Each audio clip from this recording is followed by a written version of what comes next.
किस प्रकार के क्वेश्चन बने हैं और आप इन क्वेश्चनों को करोगे नीचे तो उससे सिंपल ही क्वेश्चन है और इसी प्रकार के रीड मैथ्स में पूछे जाते हैं। इनमें से पहला क्वेश्चन है कि निम्नलिखित में से क्रिया को आरंभ करने, जारी रखने और नियमित करने की प्रक्रिया कौन सी होती है? हम उसे कहते हैं मोटिवेशन यानी अभिप्रेरणा। ऑप्शन नंबर 6 सही हो जाएगा। क्वेश्चन नंबर 2 है कि अधिगम सीखना के संबंध में कौन सा उपयुक्त कथन नहीं होगा? जैसे सीखना एक सार्वभौमिक है, ये बात तो सही है। सीखना व्यवहार में परिवर्तन नहीं होता है, ये कह रहा है। जबकि हम ये कहते हैं सीखना क्या है, व्यवहार में जो स्थायी परिवर्तन होता है उसे ही तो कहते हैं हम लर्निंग। तो निश्चित तौर से हम ये कहेंगे ऑप्शन नंबर इसका 2 गलत है, हमें यही पूछा था। बाकी ऑप्शन सीखना समाज में सहायक है, ये बात सही है। सीखना एक स्थिति से दूसरी स्थिति में स्थानांतरित किया जा सकता है, ये भी बात सही थी। गलत हो जाएगा 2 नंबर ऑप्शन। 3 नंबर क्वेश्चन देखिएगा, ये क्वेश्चन कई बार रिपीट किया गया कि बालक का विकास सिर से आरंभ होकर पैर की दिशा में होता है।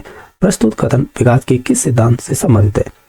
अगर आप ऑप्शनों को देखें जैसे विकास दिशा का सिद्धांत, विकास क्रम का, निरंतर विकास का या परस्पर संबंध का, अगर हम देखें सिर से पैर की ओर जो विकास होता है उसे हम कहीं ना कहीं सिफेलोकॉर्डल कहते हैं। आपने पढ़े होंगे ये साइकोलॉजी में, सिफेलोकॉर्डल, ठीक है, सिफेलोकॉर्डल। और एक होता है आपका प्रोक्सीमोडिस्टल, इसे समीपस्थ विकास कहते हैं, प्रोक्सीमोडिस्टल। तो ये दोनों वर्ण आपने सुने होंगे या कह सकते हैं शब्द हैं। तो निश्चित तौर से हम ये कहेंगे, क्या कहेंगे, इसमें से आंसर क्या हो जाएगा? ये दोनों चीजें क्या बताती है? ये विकास की दिशा को बताती है। ऑप्शन नंबर इसका 1 सही हो जाएगा। ये विभिन्न एग्जाम में पूछा हुआ क्वेश्चन है। नेक्स्ट देखिएगा, निम्न में से कौन मॉडलिंग संप्रदाय से संबंधित है? यानी मॉडलिंग का मतलब मॉडलिंग कॉन्सेप्ट वही है, अल्बर्ट बांडुरा होगा। ऑप्शन नंबर 3 सही हो जाएगा। इनमें इनके 4 स्टेप और याद रखिएगा, अटेंशन, रिटेंशन, रिप्रोडक्शन और मोटिवेशन, ये 4 स्टेप और पूछे जाते हैं। तो ऑप्शन नंबर 3 सही हो जाएगा। एग्राफिया क्या चीज होती है? इसका मतलब होता है कि जैसे इस प्रकार के जो रोगी होंगे ना, जो अपने विचारों को लिखकर अभिव्यक्त करने की क्षमता नहीं होती है, उसे ही बोलते हैं एग्राफिया, ठीक है। तो एग्रोफिया बोलिएगा या एग्राफिया, वो एक ही बात है, हालांकि इसे प्रोनाउंसिएशन तो एग्राफिया ही करते हैं। तो ऑप्शन नंबर 2 सही हो जाएगा। नेक्स्ट देखिएगा, क्वेश्चन नंबर 6 है, एक पारंपरिक कहावत है के अनुसार जब लोमड़ी सभी प्रयास करने के बाद भी अंगूरों तक नहीं पहुंच सकी तो उसने कहा कि अंगूर खट्टे हैं। यह उदाहरण किसका है? आपने डिफेंस मैकेनिज्म पढ़ी होंगी, तो जिसमें अगर हम ये कहें कि जैसे हम कोई चीज बता रहे हैं या झूठ बोल रहे हैं, तो उसके लिए अगर हमारे पास तर्क है तो निश्चित तौर से हम इसे रैशनलाइजेशन बोलते हैं, इंग्लिश में। हिंदी में कहें तो युक्तिकरण या युक्तिकरण बोल सकते हैं। ऑप्शन नंबर 2 सही हो जाना चाहिए। नेक्स्ट देखिएगा, ये कह रहा है कि मैस्लो की आवश्यकता पदानुक्रम सिद्धांत के अनुसार निचले स्तर की प्रथम आधारभूत आवश्यकताएं मानी गई हैं। अब देखा जाए तो आवश्यकता पदानुक्रम इसे बोलते हैं need hierarchic theory, Abraham Maslow की है। इसने 5 स्टेप बताए थे कि समाज में रहेंगे तो जो सामाजिक जीवन होता है वो इन 5 स्टेपों से गुजर के जाएगा। पी स्लैश के नाम से, पी का मतलब होता है फिजिकली आवश्यकता, तो फिजिकली आवश्यकता दे रखी है, देह की आवश्यकता। ऑप्शन नंबर इसका 2 सही हो जाएगा। बाकी सेफ्टी चाहिए फिर समाज में, फिर उसे प्यार करने वाला भी चाहिए, फिर उसे सम्मान भी चाहिए, फिर लास्ट में साधु संत हो जाना। यही 5 आवश्यकताएं बताई थी अब्राहम मैस्लो ने। तो ऑप्शन नंबर इसका 2 सही हो जाएगा। क्वेश्चन नंबर नेक्स्ट है, आप छात्र को कक्षा में बैठा सकते हो किंतु ज्ञान ग्रहण करने के लिए बात नहीं कर सकते। इस कथन की पुष्टि सीखने के किस नियम से होती है? आपने थॉर्नडाइक के मुख्य नाम पढ़े होंगे, पीटीए यानी प्रभाव का नियम, तत्परता का नियम और अभ्यास का। तो हम एक तत्परता का नियम पढ़ते थे, इंग्लिश में बोलते हैं इसे रेडीनेस। इसका मतलब होता है कि बच्चा जबरदस्ती आप उससे करेंगे, अगर उसके मन में सीखने की नहीं है तो वो नहीं सीखेगा जब तक वो नहीं चाहेगा। तो इसका एक एग्जाम्पल बनता है, घोड़े को तालाब तक तो ले जाया जा सकता है लेकिन उसे पानी पीने के लिए बाध्य नहीं किया जा सकता। वो थॉर्नडाइक के प्रभाव नियम के जो तत्परता नियम आता है ना, प्रभाव के अंडर में ही आता है, क्योंकि 3 नियम होते हैं, प्रभाव, तत्परता, अभ्यास। तो वो तत्परता यानी रेडीनेस का एग्जाम्पल होता है। ऑप्शन नंबर 1 सही हो जाएगा। क्वेश्चन नंबर 9 है कि सुधार विद्यालयों का संप्रदाय किससे है? यानी जो रिफॉर्मेटरी स्कूल होते हैं वो किन से संबंधित होते हैं? जो समाज के खिलाफ या जो समाज में अलग अलग तरीके से कांड करते रहते हैं, वो विशेष अपराधी वाले बालक हैं, उन्हीं के लिए ये स्कूल चलाए जाते हैं। तो ऑप्शन नंबर 3 सही हो जाएगा। नेक्स्ट देखिएगा, टॉलमैन के सिद्धांत का संबंध किससे है? टॉलमैन, इनकी एक साइन थ्योरी है, ये बहुत पूछी जाती है, साइन थ्योरी, या इसके सिद्धांत का उपनाम एक और मिलेगा, लेटेंट ये ध्यान रखना। लेटेंट लर्निंग बोले या कुछ कॉन्सेप्ट बोले, ये कुछ भी नाम दीजिएगा, ये भी इसी टोलमैन से संबंधित है, ये कैथेक्स से संबंधित है। ऑप्शन नंबर इसका 2 सही हो जाएगा। अच्छा क्वेश्चन पहली बार सुना होगा आपने, ये इससे पहले किसी भी एग्जाम में नहीं पूछा गया इस प्रकार का क्वेश्चन। इनसे तो बन गए साइल थ्योरी, लेटेंट, ठीक है।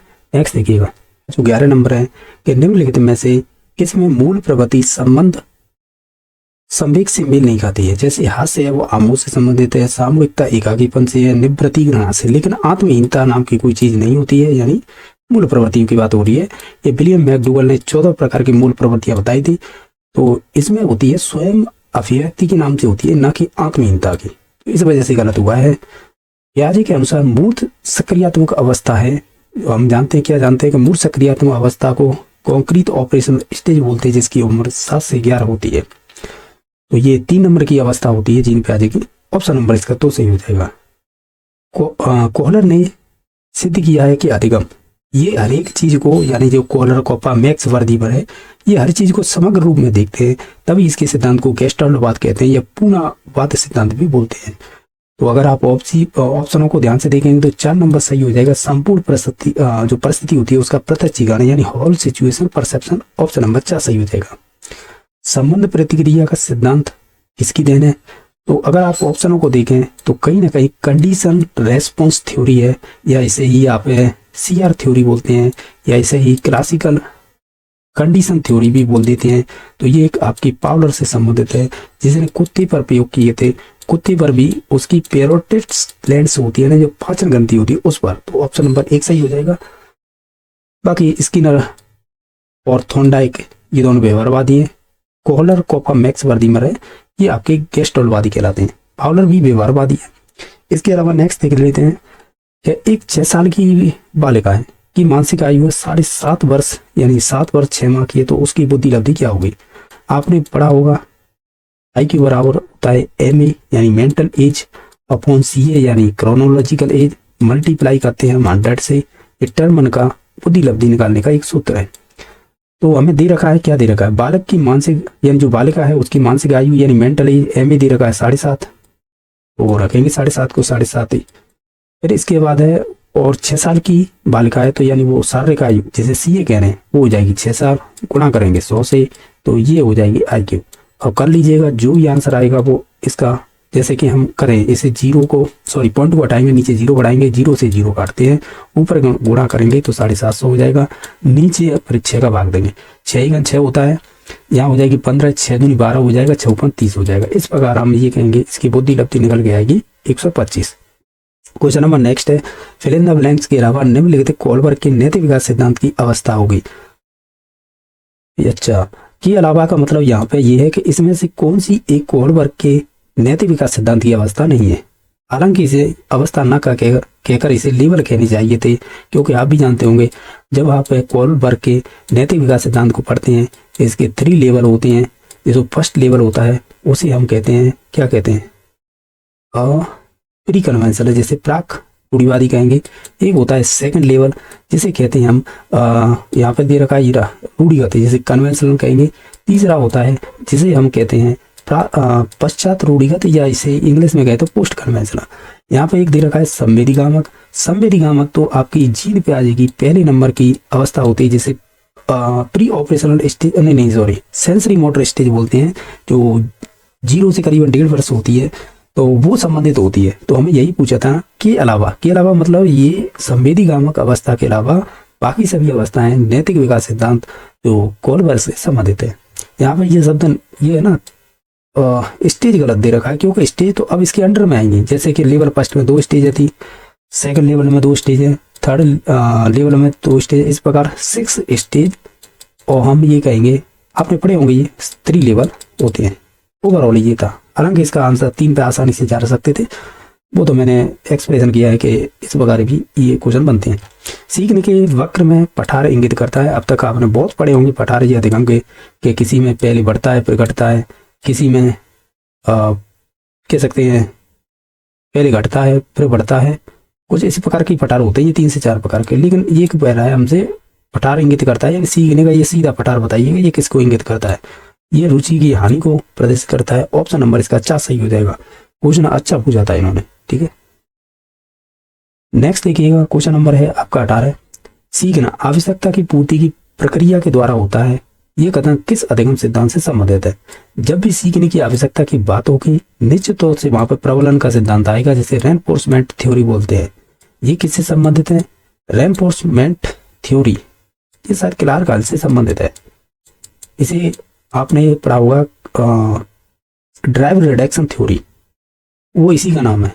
बाकी अंतर्दृष्टि, कॉलर कोपा, मैक्स वर्दीमर, क्रिया प्रसूत, स्किनर, संबंध प्रतिक्रिया, थॉर्नडाइक। सॉरी थॉर्नडाइक क्यों, पावलर होगा, क्योंकि ये क्लासिकल कंडीशन थ्योरी है। ये ऑपरेंट स्किनर से संबंधित है, इनसाइट गेस्ट्रोलवादियों से संबंधित है। ओवरऑल ऑप्शन नंबर इसका अच्छा सही हो जाना चाहिए। नेक्स्ट देखिएगा कि सृजनशीलता के पोषण एवं संवर्धन हेतु मस्तिष्क उद्वेलन विधि का प्रतिपादन किसने किया था? जब भी ब्रेन स्टॉर्मिंग विधि का नाम आए, वहां पर नाम आएगा ऑसबॉर्न, ठीक है, ऑसबॉर्न बोल सकते हैं। तो ऑप्शन नंबर 3 सही हो जाएगा। क्वेश्चन नंबर 20 है सांवेगिक बुद्धि, यानी जिसे हम इंग्लिश में कहते हैं इमोशनल इंटेलिजेंस बोल सकते हैं। इसका सर्वप्रथम किसने दिया था? वो जॉन मेयर और पीटर सेलावे। ऑप्शन नंबर 2 सही हो जाएगा। दृष्टिबाधित विद्यार्थियों की शिक्षा के लिए आवश्यकता नहीं है या आवश्यक नहीं है, क्या चीज? पहली बात तो वो देख ही नहीं पा रहा है, फिर उसके लिए छोटे अक्षरों वाली आप बुकें भी दे रहे हो, तो निश्चित तौर से ये राइट आंसर हो जाएगा। ये आपके रीट, अब देखना जो 2017-18 वाली भर्ती हुई थी ना, उसमें ये पूछा हुआ क्वेश्चन है, इसे ही थोड़ा मॉडिफाई करके इसमें ऑप्शन बनाती है। नेक्स्ट देखिएगा, किशोर बालक बालिकाओं के संदर्भ में सबसे उपयुक्त क्या रहेगा? जब भी किशोर होंगे तो निश्चित तौर से जब किशोरों की बात होती है तो किशोर अवस्था से संबंधित है, तो इसमें अमूल चिंतन होगा, तार्किकता पाई जाएगी और निर्णय शक्ति होगी इनके अंदर, तो ऑप्शन नंबर 2 सही हो जाएगा। नेक्स्ट है कि आनुवंशिकता बड़ी भूमिका निभाती है। आनुवंशिकता मतलब हेरिडिटी। अगर देखें समाज से कोई संबंध नहीं है, ना आध्यात्मिकता से, ना सांस्कृतिक से, केवल हमारे शरीर से संबंधित होती है, तो ऑप्शन नंबर 3 सही हो जाएगा। नेक्स्ट देखिए, अंतर्दृष्टि अधिगम पद्धति के प्रतिपादक कौन है? जब भी इनसाइड लर्निंग की बात होगी, कहाँ पे लिखा है इनसाइड लर्निंग है, ये रहा, तो कहीं ना कहीं वो कॉलर कोपा मैक्स वर्दीमर से संबंधित होगा, तो ऑप्शन नंबर 2 सही हो जाएगा। स्पीयरमैन का बुद्धि संबंधित सिद्धांत कौन सा है? उसका द्वितत्व का सिद्धांत, यही है ना, 2 फैक्टर थ्योरी बोलते हैं इसे।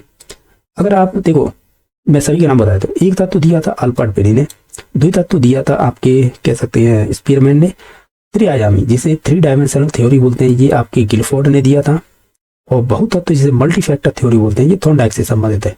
लेकिन इंग्लिश की तरफ आना, 2 नंबर और 3 नंबर ऑप्शन को ध्यान से देखें, 2 फैक्टर थ्योरी और 3 फैक्टर थ्योरी, ये दोनों ही आपके, आप ऐसे कह सकते हैं हिंदी में तो इनके आंसर 2 पे ही जाएंगे, लेकिन इंग्लिश के अकॉर्डिंग इसके 2 और 3 दोनों ही आंसर हो जाएंगे। वो क्यों हो जाएंगे? ये चीजें आपने पढ़ी होंगी। 1904 के लगभग स्पीयरमैन ने 2 फैक्टर थ्योरी दी थी, जिसमें एक जी कारक हुआ करता था जिसे जनरल फैक्टर बोलते थे, दूसरा कारक होता था एस, जिसे स्पेशियल या स्पेसिफिक फैक्टर बोलते थे। फिर इसने दोनों के मध्य में एक ग्रुप फैक्टर जोड़ा, तो फिर इसकी थ्योरी को कहा जाने लगा 3 फैक्टर थ्योरी। तो हम ये कहेंगे 2 नंबर ऑप्शन और 3 नंबर ऑप्शन, इंग्लिश के अकॉर्डिंग दोनों सही हैं, लेकिन हिंदी में त्रिआयामी का मतलब होता है 3 डायमेंशनल, जो आपकी गिलफोर्ड से संबंधित है। तो आप है इंग्लिश के अकॉर्डिंग 2-3 आंसर होंगे, क्योंकि रीट में बन चुका है ये क्वेश्चन, इस वजह से कि उसमें पूछा था 2 फैक्टर और 3 फैक्टर, दोनों ही ऑप्शन दे रखे थे, तो दोनों ही बोर्ड ने आंसर माने हैं। ये 2021 की भर्तियों में देखना, 21 या 22 की भर्ती में ये क्वेश्चन पूछा गया था।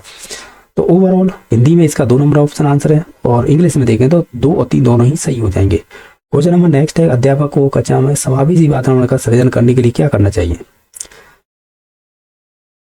अगर आप ऑप्शन को ध्यान से देखें ना, तो हम ऑप्शन नंबर 2 पे जा सकते हैं कि विशिष्ट बालकों के अधिकार एवं सम्मान को सुरक्षित रखना चाहिए।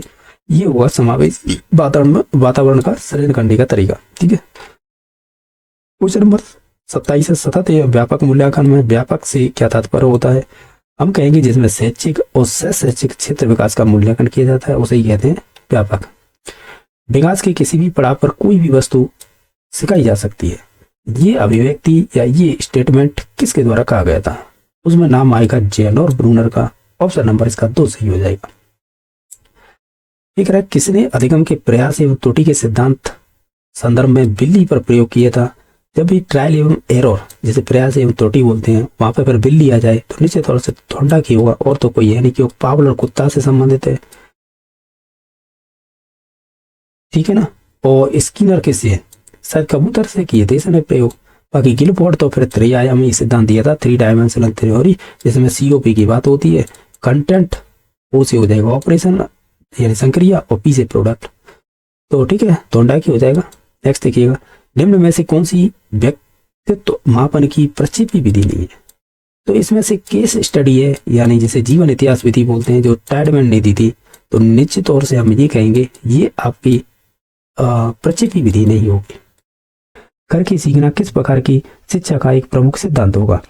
अगर आप देखें इसमें जैसे समावेशी शिक्षा, प्रगतिशील शिक्षा, प्रतिगामी शिक्षा या संचारी शिक्षा, अगर हम राइट आंसर की बात करें तो वो ऑप्शन नंबर इसका 4 सही हो जाएगा। जो संचारी शिक्षा होती है, जिसे कम्युनिकेटिव एजुकेशन बोलते हैं, वो करके सीखने के सिद्धांत का प्रमुख सिद्धांत मानी जाती है। इसका संचारी शिक्षा का, ठीक है।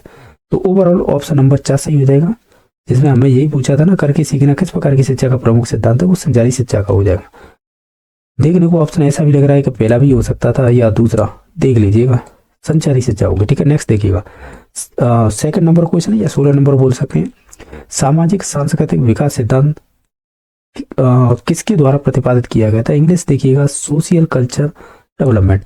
जब भी ये शब्द आ जाए या SCL आ जाए, आप तो ध्यान रखिएगा, जहां पर सोशल की बात हो रही है या कल्चर या लैंग्वेज की, तो वहां पर राइट आंसर हमेशा ही वाइकोस्की होगा, ठीक है। तो ये रीट मेंस बोलिएगा, रीट पात्रता में ऑलरेडी बन चुका है, लेकिन 2025 की भर्ती जुलाई में भी ये भी पूछा गया था, ठीक है। तो ये 16 नंबर का क्वेश्चन का राइट आंसर हो जाएगा 4 नंबर ऑप्शन। क्वेश्चन नंबर 17 है कि पियाजे ने अपने संज्ञानात्मक विकास सिद्धांत में किस अवधारणा पर चर्चा नहीं की थी?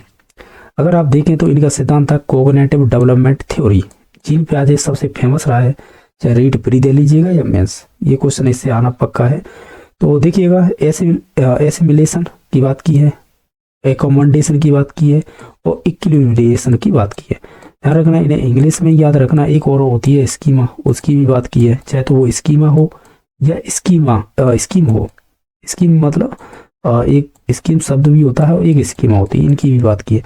इसमें से जिसकी बात नहीं की है वो है पृथक्करण। आप इंग्लिश में ध्यान रखिएगा, क्योंकि इनके शब्द है ना पर्यायवाची बन के आते हैं। जैसे अभी तो आत्मसातीकरण कह रहा है, यहाँ पे हो सकता है पर्यायवाची कुछ और बन गया है। समायोजन को यहाँ पे कह रहा है समायोजीकरण, और हो सकता है यहाँ पे समायोजन आए या अन्य कोई शब्द आए, तो एकोमोडेशन याद रखिएगा। संतुलिनीकरण है, इसे इक्विलिब्रेशन बोलते हैं, इसे भी याद रखिएगा।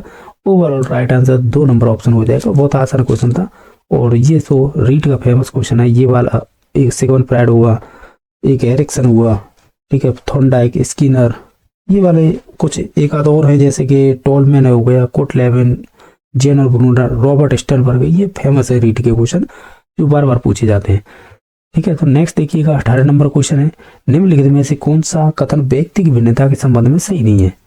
व्यक्ति की भिन्नता होती है यानी खुद से संबंधित होते हैं। अगर व्यक्ति एक दूसरे से भिन्न होता है तो उसी की एक विशेषता नहीं, ये बतानी है। जैसे व्यक्तिगत भिन्नता संज्ञानात्मक क्षेत्र में होती है, बिल्कुल सही है। कोई होशियार होता है तो कोई कमजोर भी होता है, कोई पिछड़ा वाला, आपने ये विशेषताएं पढ़ी होंगी। तो निश्चित तौर से व्यक्तिगत भिन्नता पाई जाती है, तो वो आपके ज्ञानात्मक क्षेत्र से भी हो सकती है। सेकंड है, व्यक्तिगत भिन्नता मनोगत्यात्मक क्षेत्र में नहीं पाई जाती, यानी ये कह रहा है कि जो भी भिन्नता होती है मनोगत्यात्मक मतलब साइकोमोटर में नहीं पाई जाती, जबकि ऐसा नहीं है, पाई जा सकती है। तो ये वाला गलत हो सकता है। बाकी और भी देख लेते हैं। व्यक्तिगत भिन्नता परिपक्वता से भी प्रभावित होती है, बिल्कुल। जैसे जैसे मैच्योरिटी आएगी, निश्चित तौर से व्यक्तिगत भिन्नता भी दिखाई देती है। 4 नंबर ऑप्शन है, व्यक्तिगत भिन्नता का एक प्रमुख कारण होता है आनुवांशिकता। आनुवांशिकता को यहाँ पर क्या कहा गया है? जेनेटिक्स। कोई बात नहीं, कभी कभी यहाँ पे हेरिडिटी भी लिखा जाएगा, आप देखेंगे। तो एक्चुअल में क्या है कि पेरेंट्स से आने वाले जो गुण होते हैं ना, उन्हें बोलते हैं हेरिडिटी या जेनेटिक्स। तो निश्चित तौर से ये बात सही भी है कि व्यक्तिगत भिन्नता का एक प्रमुख कारण आनुवांशिकता भी होगा। आप यहाँ पे एक सोच सकते हैं कि ऐसा भी तो हो सकता है वातावरण भी तो प्रभावित करेगा। ये बात सही है, वातावरण भी करता है, लेकिन ज्यादा प्रायोरिटी रखेंगे आनुवांशिकता को। तो इस वजह से हम ये कहेंगे इसमें ऑप्शन नंबर नहीं होगा, जो गलत दे रखा था वो 2 हो जाएगा। बाकी सभी पॉजिटिव पॉइंट थे, यानी आप कह सकते हैं सही थे। नेक्स्ट देखिएगा कि 19 नंबर क्वेश्चन है कि विद्यार्थियों को अधिगम अनुभव प्रदान करने का कौन सा तरीका उपयुक्त नहीं होगा? जैसे कि नवीन ज्ञान को पूर्व ज्ञान से संबंधित करके पढ़ाना चाहिए, बिल्कुल है, ये तो पॉजिटिव है और ये ऐसा ही पढ़ाते हैं, ठीक है। जो प्रस्तावना वगैरह आप बनाते थे या पाठ्य योजना, तो उसमें प्रस्तावना बनाते थे तो पूर्व ज्ञान आधार पर ही बनाई जाती थी। तो ये चीजें कॉमन है और शिक्षण विधियों में ऐसी चीजें आप भी पढ़ते होंगे, ठीक है। एक संवेदी के प्रयोग पर बल देना, ठीक है। एक संवेदी के प्रयोग पर बल देना, ये कुछ नेगेटिव ऐसा लग रहा है कि ये बिल्कुल बनने जा रहा है, फिर भी और भी देख लेते हैं ऑप्शन। एक विषय को दूसरे विषय से संबंधित करना, बिल्कुल सही बात है। कोरिलेट करके पढ़ाएंगे, निश्चित तौर से बच्चे ज़्यादा समझते हैं। बाकी फीडबैक को प्रोत्साहन देना, यानी जो आप है यानी ये है कि कोई बच्चा अच्छा कर रहा है तो एनकरेज कीजिएगा और साथ ही साथ उसे फीडबैक दीजिएगा, तो ये भी एक अच्छा पॉइंट है, यानी पॉजिटिव है। हम ये कहेंगे कि इसमें से अधिकतम अनुभव प्रदान करने का जो स्टूडेंट थे उनका तरीका, पहले नंबर का ऑप्शन सही है, तीसरे नंबर का भी सही है, और चौथे का गलत हो जाएगा ये वाला कि एक संवेदी के प्रयोग पर बल देना, तो ये वाला गलत है। तो आसानी है, आप खुद से भी कर लेना। जो है 20 नंबर, इसमें पूछा है कि निम्नलिखित में से कौन सा कथन समावेशी शिक्षा को सही रूप से परिभाषित करता है। अगर आप इस सभी ऑप्शनों को ध्यान से पढ़ेंगे तो ऑप्शन नंबर 4 सही हो जाएगा। ये सभी बच्चों के लिए होता है, आपने भी पढ़ी होगी। इंक्लूसिव एजुकेशन इंग्लिश में बोलते हैं, अगर हिंदी में बात करें तो इसे समावेशी शिक्षा बोलते हैं। इसका मतलब एक ही होता है, चाहे तो वो सामान्य बालक हो, चाहे पिछड़ा बालक हो, या वो वंचित हो, या वो अशक्त हो, या वो आर्थिक रूप से वंचित हो, या वो प्रतिभाशाली हो, या सृजनशील हो, कैसा भी बालक हो, आपको शिक्षा सभी को देनी है और एक साथ देनी है, वही होती है समावेशी शिक्षा। तो इस वजह से ऑप्शन नंबर 4 सही हो गया। बाकी इसमें केवल अशक्त और सामाजिक रूप से पिछड़े बालकों की बात कर रहा था, इसमें केवल आर्थिक रूप से जो भी वंचित बच्चों की बात कर रहा था, तो ये तो होंगे नहीं, तो ऑप्शन नंबर 4 ही सही हो जाएगा। क्वेश्चन नंबर 21 देखना, ये क्या कह रहा है, बच्चे का विकास किस मार्ग का अनुसरण करता है। जब आप शुरुआत में ही पढ़ते हैं इस टॉपिक को, विकास वाला चैप्टर पढ़ते हैं ना, यानी आनुवंशिकता एवं वातावरण पढ़ते हैं, उसी दौरान हम इन चीज़ों को पढ़ते हैं कि बच्चे का विकास किस मार्ग का अनुसरण करता है। तो वो करता है सर्पिल, यानी बच्चे का जो विकास होता है वो सर्पिलाकार होता है, कुछ इस प्रकार का। तो इसमें संचयी प्रवृत्ति पाई जाती है, तो इसे स्पाइरल बोलते हैं। तो ऑप्शन नंबर 1 सही हो जाएगा। तो ये बहुत ही आसान क्वेश्चन था। नेक्स्ट देखिएगा, नेक्स्ट जो 22 नंबर, इसमें क्या पूछा है, सतत एवं व्यापक मूल्यांकन में कौन सा शैक्षणिक आकलन के अंतर्गत नहीं आता है। एक्चुअल में क्या है कि शैक्षणिक आकलन होते कौन से हैं। पहली बात तो शैक्षणिक वो चीजें होती हैं जो पढ़ाई से संबंधित ना हो, मतलब ये है इसमें एक्टिविटी करवाई जाती हूँ, इस प्रकार की जो कार्यक्रम होते हैं वो शैक्षणिक के अंडर में आते हैं। जैसे मान लीजिएगा मंथली टेस्ट होते हैं, फिर मिड टर्म अर्धवार्षिक परीक्षा होती है, फिर एनुअल वार्षिक परीक्षा भी होती है, और आपके गृह कार्य दिए जाते हैं। ये सभी चीज़ें आती है शैक्षणिक के अंडर में। और बाकी जो चीज़ें हैं जैसे खेल कूद हो गया, या आपकी एटीट्यूड हो गया, या वैल्यू हो गई, या सौंदर्यात्मक गतिविधि होगी जिसे हम एस्थेटिक बोलते हैं इंग्लिश में, ये सभी एक्टिविटी आधारित जो भी चीज़ें होंगी वो शैक्षणिक में जाएंगी। तो हम उस तरीके या उस नॉलेज के आधार पर हम ये कहेंगे कि शैक्षणिक आकलन के अंतर्गत नहीं आएगा, तो वो गृह कार्य नहीं आएगा। बाकी सौंदर्यात्मक गतिविधि आ जाएगी, अभिवृत्ति आ जाएगी, मूल्य भी आ जाएंगे। तो आसानी क्वेश्चन था, कर सकते थे। ऑप्शन नंबर 1 सही हो जाएगा। क्वेश्चन नंबर 23 देखना, किस मनोवैज्ञानिक का मानना है कि सभी प्रकार के संवेग है वो मूल प्रवृत्ति से उत्पन्न होते हैं। आपने विलियम मैकडूगल पढ़ा होगा, और ये इंपॉर्टेंट है क्योंकि हमारी जो मूल प्रवृत्तियां होती हैं वो जन्मजात होती हैं। तो कितने प्रकार की इन्होंने मूल प्रवृत्तियां बताई थी, इन्होंने 14 प्रकार की मूल प्रवृत्तियां बताई थी। हर मूल प्रवृत्ति से कोई ना कोई संवेग संबंधित होता है।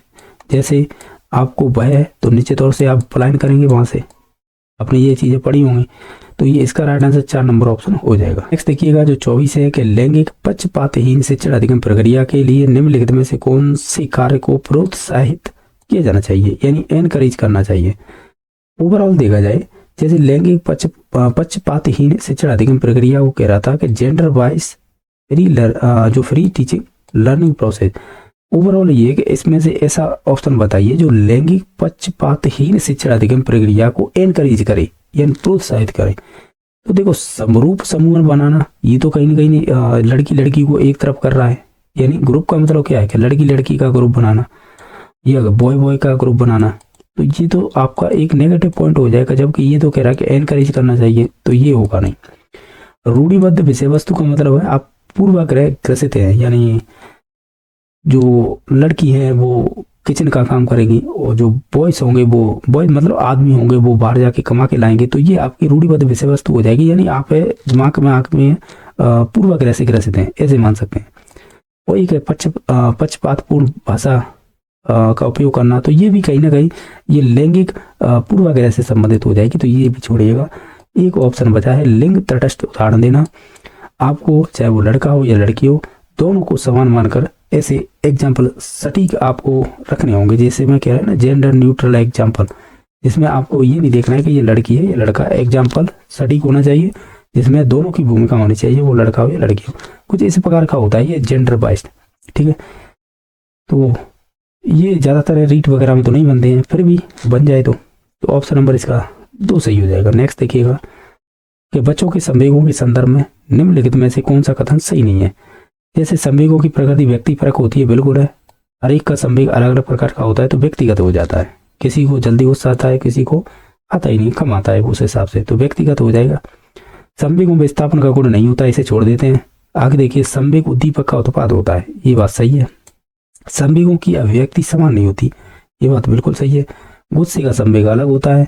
आपको अगर प्रशंसा या हंसी आ रही है तो निश्चित तौर से तब अलग संवेग होते हैं, तो ये भी बात सही है। ओवरऑल देखा जाए तो पहला सही था, तीसरा सही था और चौथा, तो इस हिसाब से देखें तो 2 नंबर ऑप्शन गलत हो जाना चाहिए। संवेगों में विस्थापन का गुण नहीं होता है जबकि विस्थापन का गुण पाया जाता है, तो उस हिसाब से इसका 2 नंबर ऑप्शन गलत हो जाएगा। नेक्स्ट देखिएगा, किस मनोवैज्ञानिक ने अपने विकासात्मक सिद्धांत में आंतरिक भाषण प्रत्यय को प्रस्तुत किया है। अगर इंग्लिश देखें तो इनर स्पीच दे रखा है, चाहे वो इनर स्पीच की बात हो या आपने पढ़ी हो प्राइवेट स्पीच की बात हो, ये सभी आपने पढ़े होंगे, ऐसी बात नहीं है। तो प्राइवेट स्पीच की बात करें, इनर स्पीच की बात करें या साइलेंट स्पीच की बात करें, तो ये तीनों शब्द है ना, ये कहीं ना कहीं वाइगोत्स्की से संबंधित है। इसके अलावा 3 शब्द और याद रख लीजिएगा, एसीएल। अगर सोशियल की बात करें, कल्चर की बात करें और लैंग्वेज की बात करें तो उसका हमेशा ही आंसर वाइगोत्स्की होता है, ठीक है। तो वाइगोत्स्की के 2 क्वेश्चन बन गए, एक तो ये बन गया, एक हमने अभी पिछला किया था। वाइगोत्स्की कहाँ पर गया, देखो यहीं पे होगा, ये रहा कि सामाजिक सांस्कृतिक विकास सिद्धांत किसके द्वारा प्रतिपादित किया गया था, तब भी आंसर वाइगोत्स्की था। और भी देख लेते हैं क्वेश्चन किसमें है क्या, कितना किया, 26 नंबर 27 देखिएगा। ये कह रहा है, निम्नलिखित में से कौन सा पुराने लक्षणों के लुप्त होने के अंतर्गत विकासात्मक परिवर्तनों का उदाहरण नहीं होगा। क्वेश्चन बहुत अच्छा पूछा है इन्होंने। ये कह रहा है कि पुराने लक्षणों के लुप्त होने के अंतर्गत विकासात्मक परिवर्तनों का उदाहरण नहीं होगा। जैसे पहले आपके दूध के दांत आते थे, वो गिरने के बाद फिर दूसरे वाले दांत आते थे, तो कहीं ना कहीं ये पुराने लक्षणों के लुप्त होने के विकासात्मक का एक परिवर्तन माना जाएगा। क्या, दूध के दांत, जिन्हें के बोल सकते हैं अस्थायी दांत, तो ठीक है, ये तो एग्जाम्पल हो जाएगा। इसका ध्यान रखना, हमें पूछा है उदाहरण नहीं है, मैं अभी पॉजिटिव बता रहा हूँ कि विकासात्मक परिवर्तन के कौन कौन से उदाहरण हो सकते हैं। जैसे बाल केस है, बाल केस का मतलब बेबी हेयर है। आप जानते हो बच्चों में शुरुआत में तो छोटे छोटे बाल आते हैं, फिर वो गिरते हैं, फिर दोबारा से आते हैं, जैसे उम्र बढ़ती है उस हिसाब से, तो ये भी एक तरह से हम ये कहेंगे विकासात्मक परिवर्तन में देखा जा सकता है। इसके अलावा थाइमस ग्रंथि बिल्कुल सही है, जो बाल्यावस्था होती है उसमें ज़्यादा सक्रिय होती है, कुछ ऐसा ही, ये साइंस का बन जाएगा क्वेश्चन, यानी मैं ज़्यादा बताऊंगा तो आप ध्यान रखिएगा, ये विकासात्मक परिवर्तन का उदाहरण होती है, ठीक है। और फिर ये ऐसा बोलते हैं थाइमस ग्रंथि जैसे उम्र बढ़ती है तो फिर वो छोटी होती जाती है या एक्टिव नहीं रहती ज़्यादातर, ऐसे बोल सकते हैं। तो ये भी एक विकासात्मक परिवर्तन के अंडर में आ जाएगी। तो फिर जो नई चीज़ आएगी वो हो जाएगी 4 नंबर, यानी प्राथमिक लैंगिक विशेषताएं। अगर आप पुरुष हैं तो जीवन भर पुरुष ही रहेंगे, अगर आप महिला है तो जीवन भर महिला रहेंगे। समझ रहे होंगे, प्राइमरी सेक्स कैरेक्टरिस्टिक्स होता है, वो ये सेक्स से संबंधित बात हो रही है।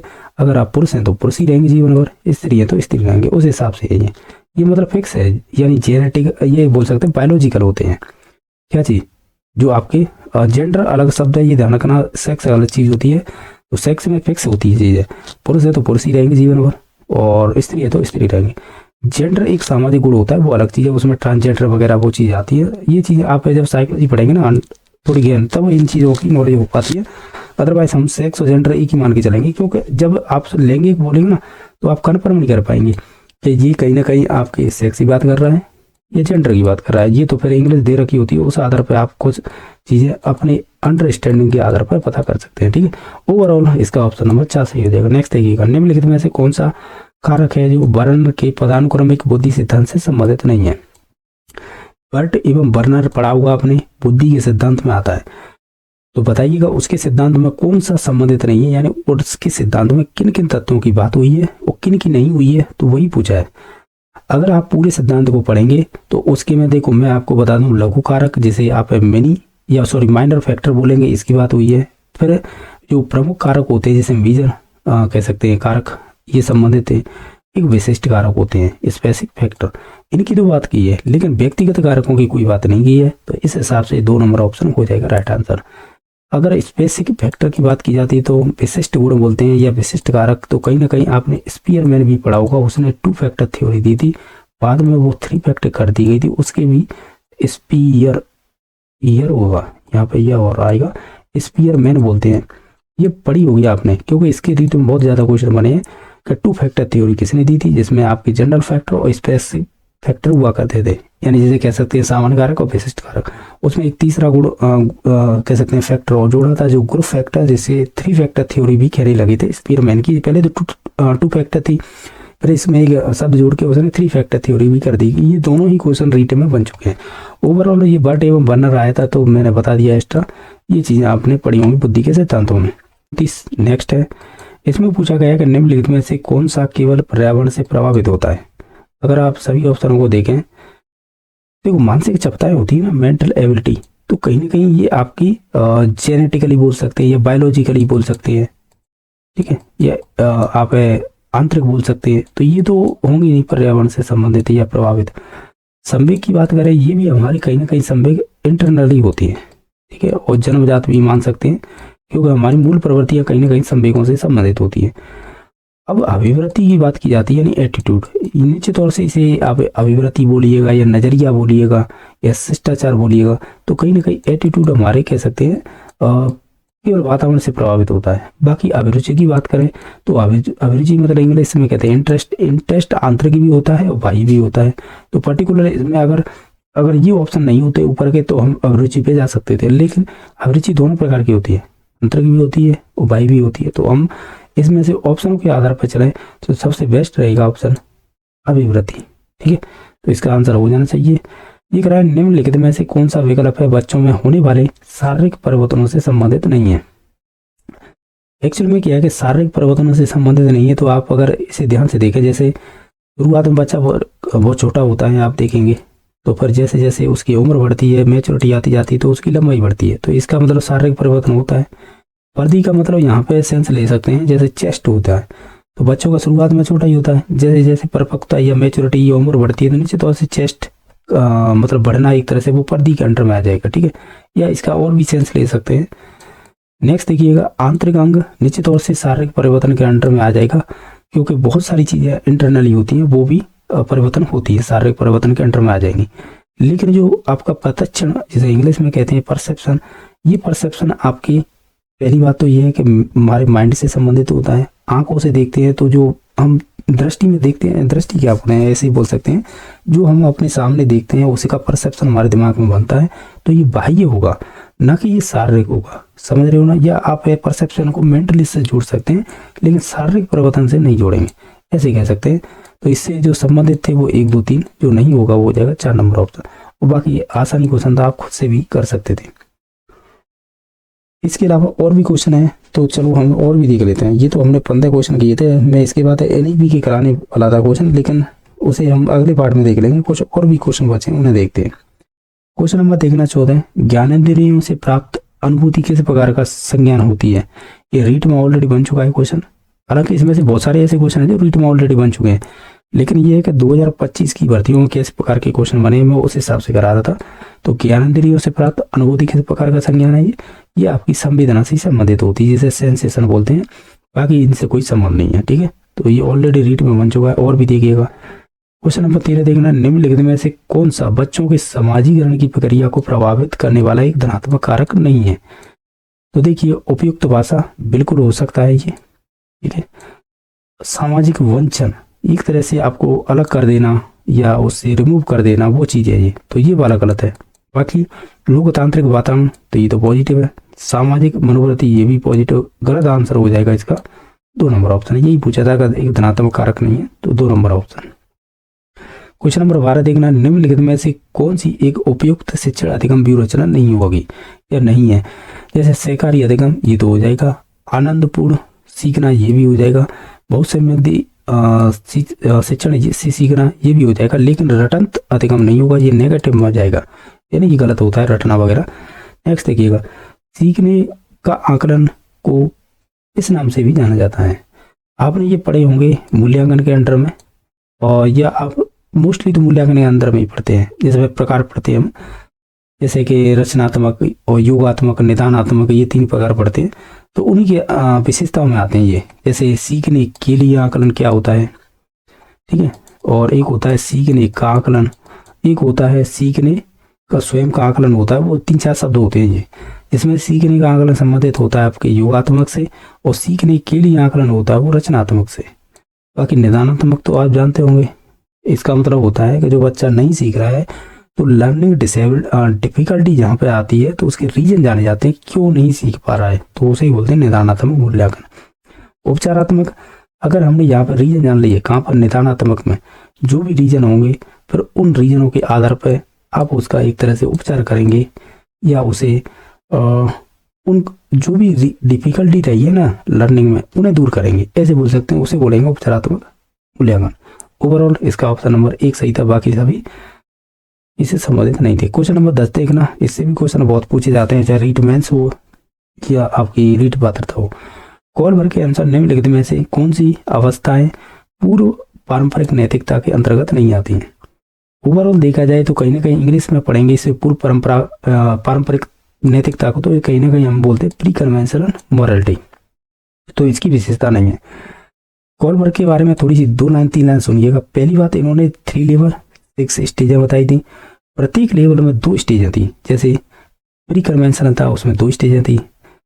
अब कन्वेंशनल में, या जैसे हिंदी में कहें तो परंपरागत, उसमें 2 स्टेजें थी। इसी प्रकार पोस्ट कन्वेंशनल, या जैसे उत्तर परंपरागत बोलते थे, तो उसकी 2 स्टेज। इसी प्रकार 3 लेवल 6 स्टेज। तो पहले वाला लेवल होता है ना पूर्व परंपरागत बोले या प्री कन्वेंशनल, तो उससे संबंधित नहीं है, ये पूछा है। अब देखना, सजा से बचने के लिए आज्ञा का पालन की व्यवस्था ये तो पाई जाती है, यानी कह सकते हैं जो फर्स्ट लेवल की फर्स्ट स्टेज होती है ना, वो यही होती है, ठीक है, ये पाया जाता है। पुरस्कार प्राप्त करने के लिए अनुरूपता की व्यवस्था, तो ये भी बात सही है। यानी हम ये कहेंगे कि कहीं ना कहीं ये भी बात सही है कि ये आपकी लेवल फर्स्ट यानी पूर्व परंपरागत, नहीं सॉरी, लेवल फर्स्ट और लेवल फर्स्ट के अंतर्गत जो स्टेज नंबर, ये तो फर्स्ट हो गई, ये सेकंड हो गई, ठीक है। बाकी व्यक्तिगत अधिकार की व्यवस्था ये आपकी हो जाएगी उत्तर कह सकते हैं परंपरागत की विशेषता, ठीक है। ये सिद्धांत कुछ ज्यादा ही परंपरागत कन्फ्यूजन मामला बन जाता है इसमें। बाकी अच्छे अंतर वैयक्तिक संबंधों की व्यवस्था, ये कहीं ना कहीं ये कह रहा है गुड इंटरपर्सनल रिलेशनशिप, ये कहीं ना कहीं आपका जो परंपरागत है ना सेकंड लेवल, उसकी विशेषता दे रखी है। तो ओवरऑल मैंने बताया है, क्या बताया है, ये शुरुआत की 2 अवस्थाएं संबंधित है पूर्व परंपरागत की दोनों स्टेज हैं। सी नंबर ऑप्शन है ये उत्तर परंपरागत की विशेषता है। डी नंबर ऑप्शन है ये अच्छे अंतर्वैयक्तिक से संबंधित, ये परंपरागत की विशेषता है। हमें क्या पूछा था, कौन सी है पूर्व परंपरागत की विशेषता नहीं है, तो वो सी और डी हो जाएंगे। तो सी और डी ऑप्शन नंबर 3 सही हो जाना चाहिए इसका, ठीक है। नेक्स्ट देखिएगा क्वेश्चन नंबर 9 देखना, निम्नलिखित में से या निम्नलिखित लक्षण किस प्रकार की अधिगम कठिनाई को इंगित करेंगे। जैसे अंकों एवं प्रतीकों को लिखने की अक्षमता।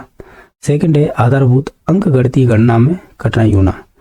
इन दोनों की अगर बात की जाए तो कहीं ना कहीं आप समझ रहे होंगे ये दोनों तो होंगे नहीं, इससे तो कोई संबंध नहीं। या तो डिस्प्रैक्सिया होगा या डिस्कैलकुलिया होगा।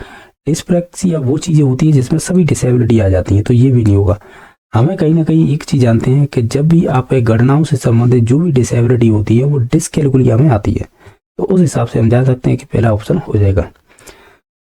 क्वेश्चन नंबर 8 है, निम्नलिखित में से कौन सी गति बाधित विद्यार्थियों की विशिष्ट आवश्यकता नहीं होती है। ये अच्छा क्वेश्चन है। हमें क्या पूछा है, कौन सी गति बाधित विद्यार्थियों की विशिष्ट आवश्यकता नहीं होती है। अगर आप सभी ऑप्शन को ध्यान से देखें, जैसे व्यावसायिक प्रशिक्षण की आवश्यकता होती है, बिल्कुल सही बात है ये तो। और फिर उसके बाद है ढांचागत व्यवस्थाएं, यानी जो आपका इंफ्रास्ट्रक्चर होता है ना, सेटिंग, इनकी भी आवश्यकता होती है। और गतिविधियों में अनुकूलता, ये भी बात सही है। जो गलत हो जाएगी वो हो जाएगा 3 नंबर ऑप्शन। ये बहुत ही अच्छा क्वेश्चन था। हमें पूछा था गति बाधित, यानी आप देखें आप ऐसे बोल सकते हैं, चाहे तो स्पेशल नीड वाले हों बच्चे, या लोकोमोटर का मतलब है विकलांगता पाई जाती है उनमें किसी भी प्रकार के शरीर में, चलने से संबंधित, बैठने से संबंधित या अन्य कार्य से, तो निश्चित तौर से आश्रित व्यवहार ये उनकी एक विशिष्ट आवश्यकता नहीं होगी, ये तो उनका गुण है। इस वजह से बाकी आवश्यकता होगी व्यावसायिक प्रशिक्षण की, ढांचागत व्यवस्था की, गतिविधियों में अनुकूलन की। ऑप्शन नंबर 3 हो जाएगा। बहुत ही अच्छा क्वेश्चन था। नेक्स्ट देखिएगा, शिक्षण अधिगम परिस्थितियों में विद्यार्थियों को दंड देना किस प्रकार का अभिप्रेरक है। ये थॉमसन के अनुसार आपने पढ़े होंगे।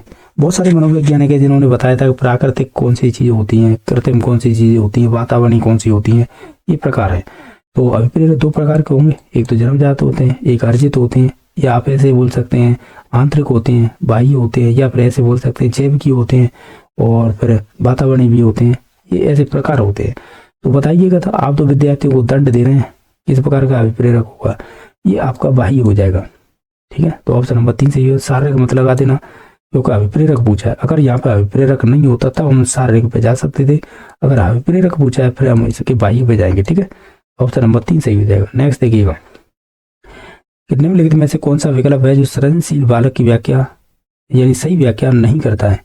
देखो, क्रिएटिविटी वाले जो बच्चे होते हैं उनमें मौलिक विचार पाया जाता है, साहसिक मनोवृत्ति भी होती है, विचार की प्रभावशीलता होती है, लेकिन अभिसारी चिंतन नहीं होता उनके अंदर। उनके अंदर होता है अपसारी चिंतन। अपसारी किन में? सृजनशील बालकों में। न कि आपका अभिसारी होगा तो अपसारी होगा, जैसे डाइवर्जेंट थिंकिंग बोलते हैं। क्वेश्चन नंबर नेक्स्ट देखना 5 नंबर, इनमें से कौन सा चिंतन उपकरण के अधिगम को बढ़ावा देता है। चाहे तो प्रतिमाएं हों, चाहे भाषाएं हों, चाहे संप्रत्य हों, चाहे प्रतिज्ञप्ति हो, जैसे प्रोपोजिशन बोलते हैं। ये सभी चीजें हैं वो आपके चिंतन के उपकरण माने जाते हैं। रीड 2016। अब ये तो पता नहीं कि लेवल फर्स्ट या सेकंड में पूछा है, उसी में पूछा था ये क्वेश्चन, और यहाँ पे इसे अगर डिटेल से पूछ लिया है, सभी पॉइंट देखे, तो इसका ऑप्शन नंबर 4 सही हो जाएगा। 4 नंबर है, निम्नलिखित में से कौन सा सीखने को प्रभावित करने वाला अधिगमकर्ता से संबंधित एक व्यक्तिगत कारक नहीं है।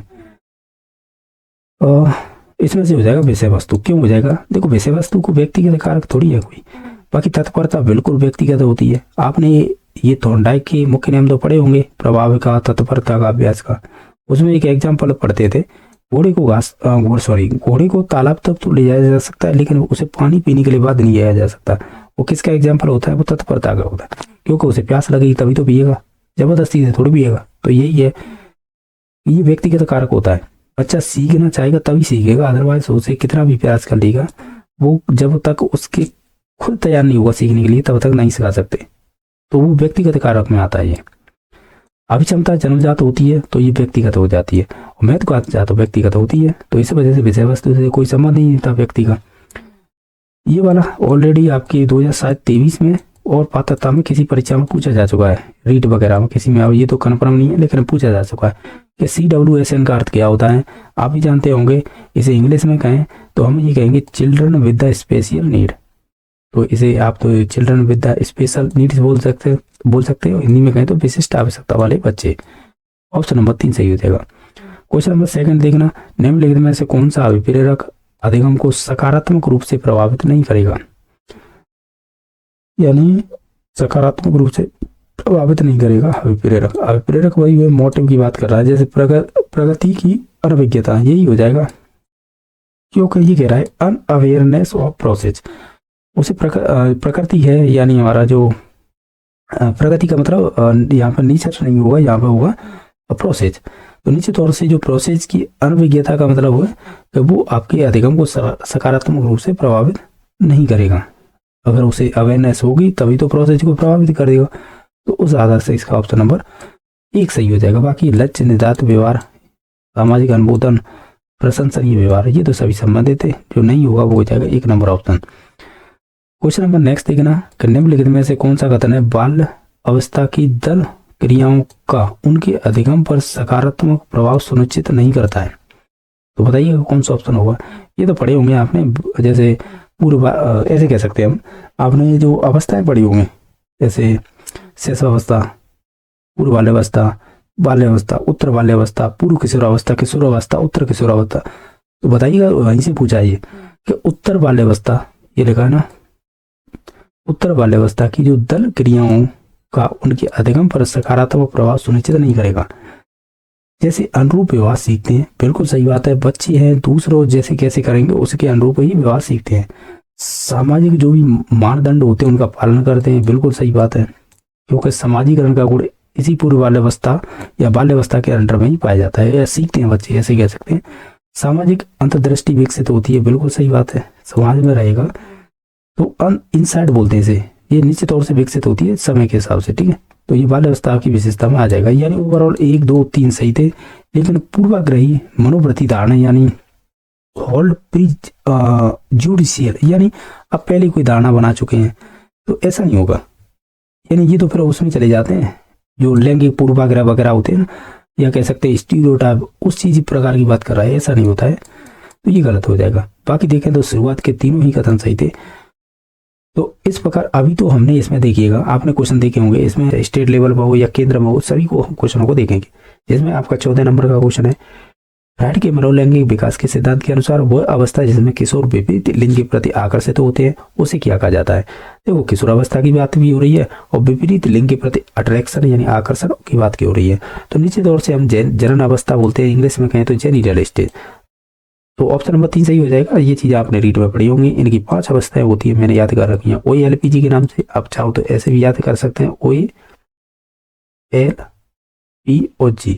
ये 5 अवस्थाएं, जैसे कि पहली होती है ओरल स्टेज, दूसरी होती है एनाल, तीसरी होती है फेलिक, चौथी होती है लेटेंट, 5वीं होती है जेनिटल। तो ये जेनिटल वाली थी ना 5वें नंबर की, ये किशोर अवस्था से ही संबंधित होती है। वही क्वेश्चन पूछा था, आंसर हो जाएगा 3 नंबर ऑप्शन। क्वेश्चन नंबर 15 देखिएगा, उच्च माध्यमिक स्तर के अधिगमकर्ताओं के लिए सीखने की कौन सी रणनीति उपयुक्त नहीं है। गलत पूछा है। अगर आप इन्हें ध्यान से देखें ना, सीनियर सेकेंडरी का मतलब होता है जो 11वीं और जो 12वीं क्लास के बच्चे होते हैं उनकी बात कर रहे हैं। हालांकि इससे कोई मतलब नहीं 11-12, लेकिन ये है कि आप जब शिक्षण विधियों की बात करते हैं तो वो प्राइमरी लेवल की भी होती हैं और अपर प्राइमरी लेवल की भी होती हैं। कुछ आपकी सीनियर यानी जैसे जो आपकी होती है 9th-10th, तो इसे लोअर सेकेंडरी भी बोल सकते हैं, क्योंकि उसमें 9 to 10th आ जाती हैं। तो लोअर सेकेंडरी से क्वेश्चन बन चुका है रीट मेंस में, अभी 2023 में आपने देखा होगा। और एक होती है सीनियर सेकेंडरी वाली। तो सभी क्लासों की विशेषताएं होती है कुछ शिक्षण विधियों को, लेकिन उसे छोड़िएगा, हमें आंसर में पहुंचना है। तो देखिएगा, अगर आप पॉजिटिव पॉइंट देखें, जैसे कि लर्नर सेंटर की बात कर रहा है, ये विद्यार्थी केंद्रित होना चाहिए शिक्षण अधिगम, ये बात तो सही है। कक्षा अंतक्रिया को उचित स्थान देना चाहिए, बिल्कुल है। इंटरेक्ट करके पढ़ाना चाहिए, ये भी बात सही है। ज्ञान की स्वयं खोज करने की, तो बिल्कुल सही बात है। इसको अगर हम साइकोलॉजी में निर्मितवाद बोलते हैं, निर्मितवाद कह सकते हैं, या निर्माणवाद या रचनावाद, ये शब्द सुने होंगे आपने। तो वो ज्ञान की स्वयं खोज करना ही निर्मितवाद या निर्माणवाद या रचनावाद कहलाता है। ये जेनर ब्रूनर हो गए और आपके जीन प्याज हो गए, इसे सपोर्ट करते हैं। तो निश्चित तौर से ये तीनों पॉइंट तो पॉजिटिव है।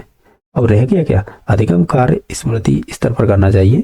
यानी आपको जो अधिगम कार्य है वो स्मृति स्तर का मतलब कहीं ना कहीं ये रटने की बात कर रहा है। तो कहीं ना कहीं हर चीज को हम स्मृति स्तर पर करें, ये भी जरूरी नहीं है। तो इस वजह से हम इसे नेगेटिव मानेंगे, ठीक है। बाकी ये सभी पॉजिटिव थे। यानी हम ये कह सकते हैं जो भी अधिगम करता थे उसे सीखने की कौन सी रणनीति उपयुक्त नहीं होगी, तो वो 1 नंबर नहीं होगी, बाकी तीनों हो जाएंगे।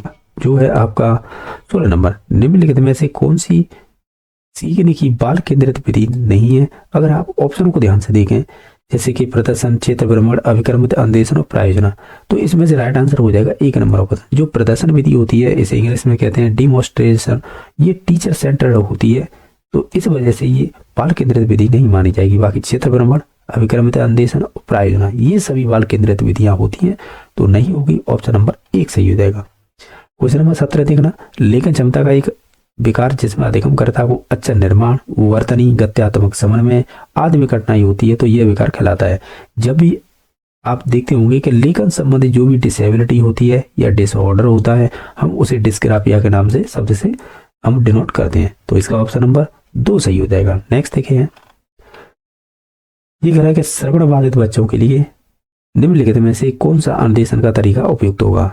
यानी जो बच्चे सुन नहीं सकते तो सांकेतिक भाषा का उपयोग कर सकते हैं, अंगुली वर्तनी का उपयोग कर सकते हैं, ओष्ठ पठन का भी उपयोग कर सकते हैं, संकेतित भाषण का। यहाँ पर भाषण का मतलब ये मत समझ लेना कि कोई भाषण है जो बोलेगा और बच्चा सुनेगा, क्योंकि वो सुन तो ऑलरेडी नहीं रहा है श्रवण बाधित, लेकिन ये आपके संकेतिक भाषण होते हैं, ठीक है, समझ रहे हो ना। तो ये आप एक तरह से इन्हें याद रख सकते हैं कि ये पॉइंट्स होते हैं श्रवण बाधित बच्चों के लिए अनुदेशन का तरीका है, यानी पढ़ाने का तरीका है, उन्हें समझाने का तरीका है। तो ये चारों ही सही पॉइंट हैं श्रवण बाधित बच्चों के बारे में। तो ऑप्शन नंबर 4 सही हो जाएगा। नेक्स्ट देखिएगा, निम्नलिखित में से कौन सा प्रगतिशील शिक्षा का एक घटक नहीं है। देखो, विचार विमर्श हो जाएगा, अनुभव हो जाएंगे, और अंतक्रिया यानी इंटरेक्ट करके पढ़ाना, ये सभी प्रगतिशील शिक्षा के गुण माने जाएंगे या घटक माने जाएंगे। लेकिन जो नहीं माना जाएगा वो रट्टा मारना नहीं माना जाएगा, यानी स्मरण करना मतलब रट्टा मारना एक तरह से। नेक्स्ट देखिएगा, निम्नलिखित में से कौन सी सतत एवं व्यापक मूल्यांकन की विशेषता नहीं है। अगर आप ऑप्शन को ध्यान से देखें, देखो सतत एवं व्यापक मूल्यांकन जिसे हम सीसी बोलते हैं शॉर्ट में, जिसे इंग्लिश में कहें तो कंटिन्यूअस एंड कॉम्प्रेहेंसिव इवेल्युएशन। देखो, मूल्यांकन की नियमितता होती है, यानी रोजाना ही मूल्यांकन होता है, वही होती है नियमितता। साथ ही साथ इकाई परीक्षणों की आवृत्ति होती रहती है, बिल्कुल सही बात है। ये सीखने की कमियों का निदान होता है, बिल्कुल सही बात है।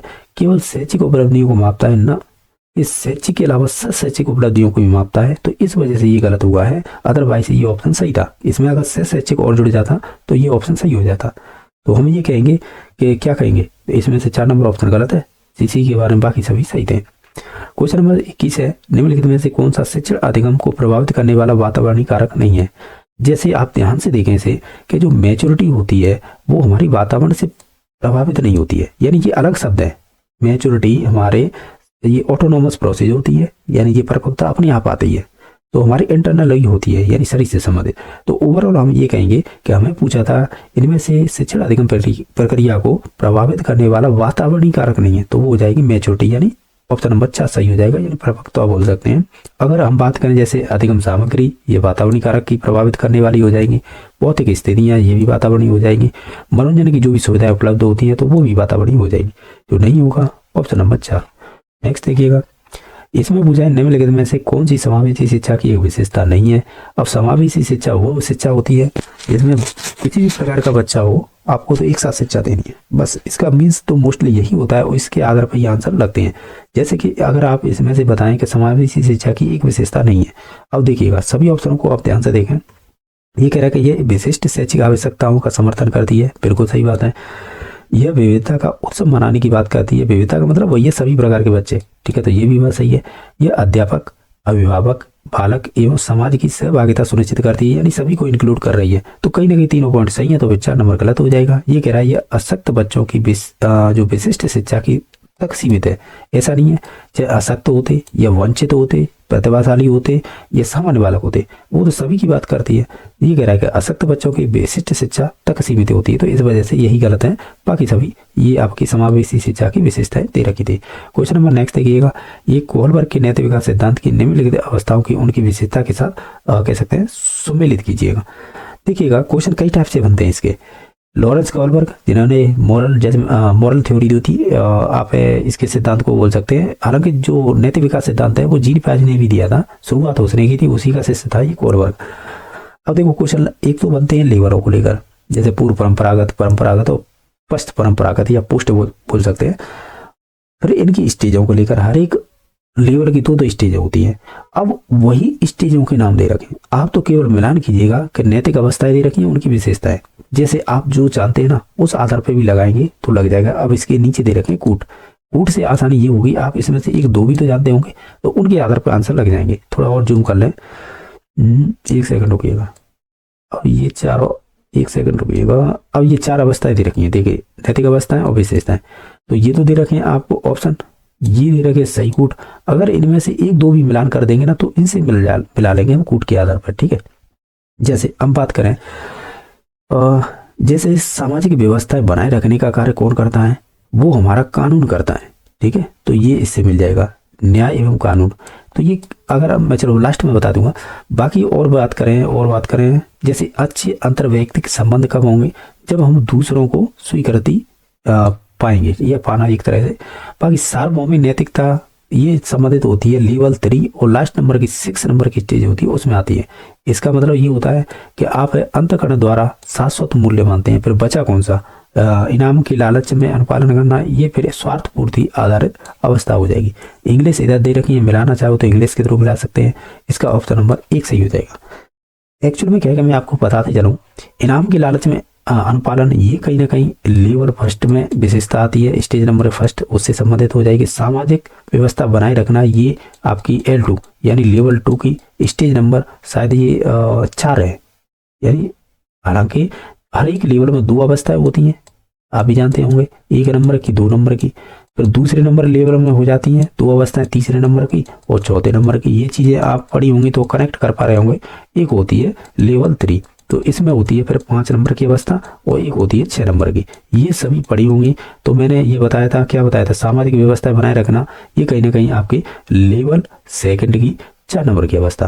बाकी अच्छे अंतर्वैयक्तिक संबंध बनाए रखने की बात करते हैं, तो अच्छे अंतर्वैयक्तिक की बात करें, ये किस में हो जाएगा इसका मुझे कंफर्म नहीं है, लेकिन सार्वभौमिक नैतिक है, ये लेवल 3 की 6 नंबर की अवस्था होती है।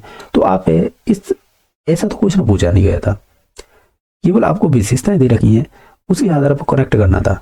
ठीक है, समझ रहे हो? इस हिसाब से नहीं पूछा गया जो मैंने बताया कि ये लेवल फर्स्ट में 2 अवस्थाएं थी, उन्होंने केवल अवस्थाओं के नाम दे दिए, उनकी विशेषताएं दे रखी हैं, आप तो मिलान कीजिएगा। ओवरऑल ये है कि इस क्वेश्चन का राइट आंसर 1 नंबर ऑप्शन हो जाएगा, ये वाले कूट सही हो जाएंगे। आप खुद से भी मिला के देख सकते हैं। नेक्स्ट देखिएगा, क्वेश्चन नंबर 24 देखना। ये क्या पूछा है कि सृजनशील बच्चों की पहचान हेतु शिक्षक द्वारा कौन से परीक्षण प्रशासित किए जा सकते हैं। अच्छा, प्रशासित नीति ये है कि उन्हें लागू कर सकते हैं और उनके थ्रू पहचान सकते हैं कि ये सृजनशील बालकों से ही संबंधित हो सकता है। तो देखिएगा, जैसे आकृति का निर्माण करना, तो कहीं ना कहीं ये सृजनशील बालक की एक विशेषता हो जाएगी। ठीक है, उत्पाद उन्नयन परीक्षण ये भी हो जाएगा। लेकिन प्रचलित उपयोग परीक्षण का मतलब है कि यूजली यूज टेस्ट, यानी जो रोजाना करता है तो फिर उसके लिए क्रिएटिविटी नहीं रहेगी, यानी जो प्रचलित है उन्हें नहीं। जो बिल्कुल अनजान है बच्चा, उसे किसी थ्रू अगर उसे परीक्षण को करवाया जाता है तो हम उसे क्रिएटिव में काउंट करेंगे। जो प्रचलित है, रोजाना की चीजें उन्हें उपयोग कर रहे हैं, तो उसे क्रिएटिव में नहीं लेंगे। बाकी चित्र पूर्ति निर्माण ये भी क्रिएटिविटी से हो जाएगा। ओवरऑल अगर ऑप्शनों के आधार पर चले A, B और D, A, B, D, option number इसका 3 सही हो जाएगा। ठीक है, और अच्छा क्वेश्चन था। नेक्स्ट क्वेश्चन नंबर देखिएगा, इसका राइट आंसर 3 नंबर ऑप्शन हो गया था। अभी देख लेते हैं जो नेक्स्ट क्वेश्चन नंबर है 25। इसे देखिएगा, इसमें क्या कह रहा है कि प्याजे के संज्ञानात्मक विकास सिद्धांत के अनुसार जब अधिगमकर्ता अपने और अपने पर्यावरण के बीच उचित तालमेल बनाए रखता है तो यह प्रक्रिया कहलाती है। जब भी जैसे कि तालमेल की बात हो और या पर्यावरण के साथ है अपना अच्छा तालमेल बना लेता है, तो ओवरऑल इसके लिए एक शब्द उपयोग करते हैं, वो है संतुलिनीकरण। ठीक है, या इसे इक्विलिब्रेशन बोलते हैं। ऑप्शन नंबर इसका 3 सही हो जाए। जो 25 नंबर है इसमें पूछा है प्याजे के संज्ञानात्मक विकास सिद्धांत के अनुसार जब अधिगमकर्ता अपनी और अपने पर्यावरण के बीच उचित तालमेल बनाए रखता है तो इस प्रक्रिया को क्या कहेंगे? इसे बोलेंगे संतुलनीकरण, या इसे इंग्लिश में कहें तो इक्विलिब्रेशन बोलेंगे। तो ऑप्शन नंबर 3 सही हो जाएगा। क्वेश्चन नंबर आपका 26 है कि प्रारंभिक किशोरावस्था में संवेगों के संबंध में कौन सा विकल्प सही है? अगर आप ध्यान से देखेंगे तो इसमें से हो जाएगा अनियंत्रित और अयुक्ति संगत।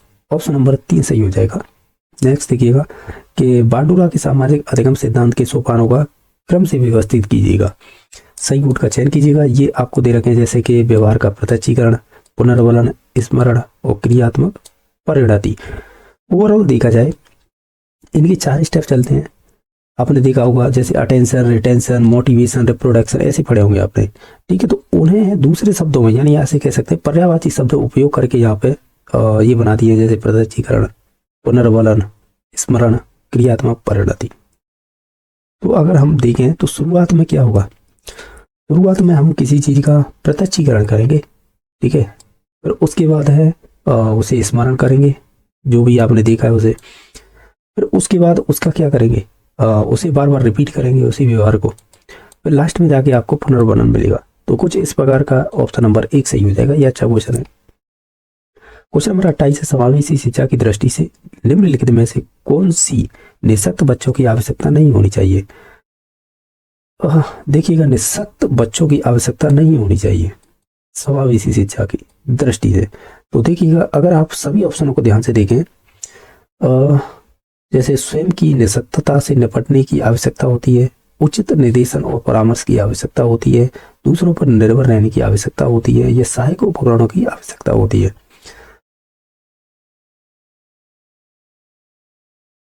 ओवरऑल अगर ध्यान से देखें तो ऑप्शन नंबर इसका 3 सही होना चाहिए कि दूसरों पर निर्भर रहने की आवश्यकता। नेक्स्ट क्वेश्चन नंबर देख ले। सीखने की परिस्थिति में सुसंगत तथ्यों को असुसंगत तथ्यों से अलग करके प्रस्तुत करना सीखने के किस नियम का परिचय है? जैसे बहु अनुक्रिया का ये तो होगा नहीं क्योंकि थॉर्नडाइक के ये गॉड नेम में आता है। सादर सतह का ये भी कहीं ना कहीं थॉर्नडाइक के गॉड नेम में आता है। साचार स्थानांतरण का नियम, जब इस साचार की बात होती है तो कहीं ना कहीं हम इसे एसोसिएट बोलते हैं इसे, तो ये संबंधित हो जाएगा आपके पावलर से। ध्यान रखना पावलर ने तो केवल साचार की बात की है लेकिन उसने स्थानांतरण की बात नहीं की है, तो ये किसी अन्य मनोवैज्ञानिक से संबंधित हो जाएगा। लेकिन ये है कि जब हम एसोसिएशन की बात करते हैं तो पावलर से संबंधित होता है। तो इसमें से जो करेक्ट आंसर हो जाएगा 3 नंबर, तत्व प्रबलता का नियम है। ये कहीं ना कहीं जो भी सुसंगत तथ्यों को असुसंगत तथ्यों को अलग करके प्रस्तुत करना सीखने के नियम का परिचायक में अंडर में आएगा, यानी ये वाला स्टेटमेंट ऑप्शन नंबर 3 से संबंधित हो जाएगा। 30 नंबर कि मैकडूगल के अनुसार घृणा का संवेग किस मूल प्रवृत्ति के साथ जुड़ा हुआ है, तो वो कहीं ना कहीं आपके निवृत्ति के साथ, जिसे इंग्लिश में रिपल्सन बोलते हैं, इसके साथ जुड़ा हुआ है। तो बुद्धि के संबंध में कौन सा कथन सत्य नहीं है? अगर आप ये तो दे रखे हैं ऑप्शन, ये दे रखा है सही कोट, यानी इनमें से जो सही नहीं है वो चूज करना है। जैसे बौद्धिक विकास पर आनुवंशिकता का प्रभाव पड़ता है और वातावरण का नहीं। अगर देखा जाए तो यहाँ तक स्टेटमेंट सही था, लेकिन ये वातावरण का प्रभाव नहीं पड़ता है। तो निश्चित तौर से आप भी जानते होंगे कि बौद्धिक जो भी डेवलपमेंट होता है अपना, उसमें चाहे आनुवंशिकता हो या वातावरण, दोनों का ही प्रभाव पड़ता है। तो आप पर्टिकुलर किसी एक का नाम नहीं ले सकते, तो इस वजह से गलत हुआ है। बाकी लैंगिक भिन्नता बौद्धिक भिन्नता का एक कारण नहीं होती है, तो ये बात तो सही है। बाकी तीव्र बुद्धि तीव्र स्मरण शक्ति की परिचायक होती है, यानी आपके अंदर शार्प इंटेलिजेंस है तो आप शार्प मेमोराइज कर सकते हैं, या मेमोरी होती है आपकी शार्प, यानी स्मरण करने की शक्ति होती है आपके अंदर। तो ये कहना स्टेटमेंट कहीं ना कहीं गलत है। बाकी और देखिएगा, बुद्धि नवीन परिस्थितियों में समाजने की योग्यता है, ये आपने नाम सुना होगा मनोवैज्ञानिक स्टर्न, ये उसका स्टेटमेंट है। तो निश्चित तौर से ये बात सही है। गलत कौन सी है? एक हो जाएगी और एक सी हो जाएगी।